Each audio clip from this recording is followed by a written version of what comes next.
So Matt Damon was recently asked on the podcast Hot Ones, why do movies suck so much nowadays? Here's his response. So I think a scenario lots of viewers can relate to is sitting on the couch on a Friday night, going through the streaming services, cycling through the movies and thinking to themselves, they're not making movies for me anymore. As somebody who's been intimately involved in movie making for 30 years, what are the macro Hollywood conditions behind that sentiment? Well, so what happened was the DVD was a huge part of our business, of our revenue stream. And technology has just made that obsolete. And so the movies that we used to make, you could afford to not make all of your money when it played in the theater because you knew you had the DVD coming behind the release. And 6 months later, you'd get a whole nother chunk. It would be like reopening the movie almost. And when that went away, that changed the type of movies that we could make. I did this movie Behind the Candelabra, and I talked to a studio executive who explained it was a $25 million movie. I would have to put that much into print and advertising, right, to market it, who we call P&A. So I'd have to put that in P&A. So now I'm in $50 million. I have to split everything I get with the exhibitor, right, the people who own the movie theaters. So I would have to make $100 million before I got into profit.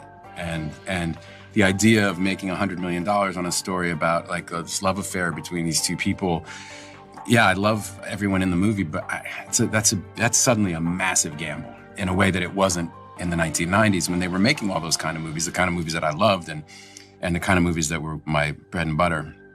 It certainly makes sense that if you're dependent upon a revenue stream like DVD sales and VHS sales, I assume he means VHS before then, that if that gets taken away from you, it's going to have a huge impact on the movie making process, for sure.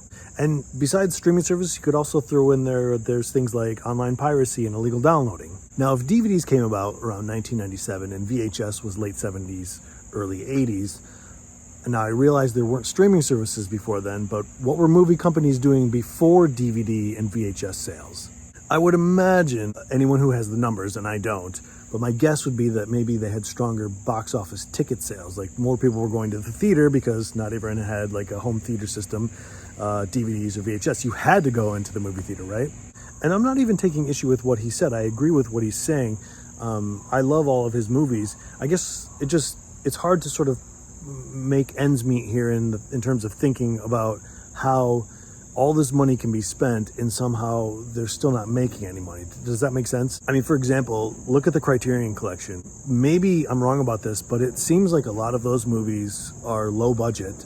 And I mean, they're in the Criterion Collection. Now, you could say that maybe that's a bit of film snobbery on my part, but isn't that part of the equation here that people are, as the interviewer said, people feel like their movies aren't being made for them anymore. But I'm also not sure that I buy that, because it's a gamble financially for movie companies and because there's this weird playing financial field for movies to be distributed and made and all that, like, where does the content come in there? Like you're saying that basically you want to play it safe. What is safe? You're going to make and I'm not knocking like Lifetime home movies or anything like that, but like that's your idea of safe is Marvel movies. You know those are going to make money.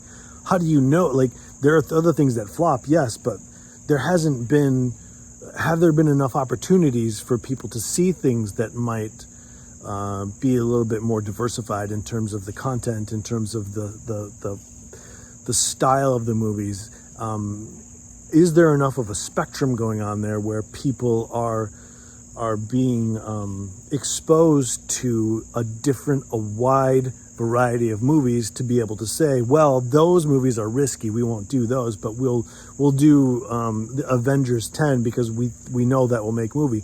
People sometimes go to movies because there's nothing else playing. Like I love to go to movies, and if there's nothing playing, sometimes I'll see something that I don't think I'm going to like, and I don't, just because I want that experience. That does happen.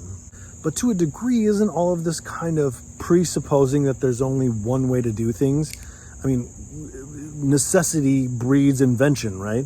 And maybe we're in a period here where something needs to happen. For example, Matt Damon says in that clip that DVDs were a huge part of the money-making process for movie companies. Well, they only came out in 1997, And streaming services like Netflix started in about 2007, maybe didn't get popular till 2012 or so. But what did you do before then? So if you were before DVDs and VHS, you might be thinking, well, things could change, and then they did, and how did they react to that? Well, isn't that the same situation? Like, we're in some sort of a weird place now, but something will happen down the road, and that will be a benefit as well. In any case, I'd be curious to know what you think. Is there something to what he's saying? Where is this going? And however it's being explained, whatever the reasons are, is it not frustrating? I'm kind of framing that question a little bit, but is it frustrating, let's say that, to look at movie apps on your phone and see that the 6 theaters around you are all playing the same 4 films? Is that frustrating? I mean, it's frustrating to me. I'm sure you can already tell. I would love to know what you think. Let me know in the comments below. Thank you so much for watching. I'll see you next week.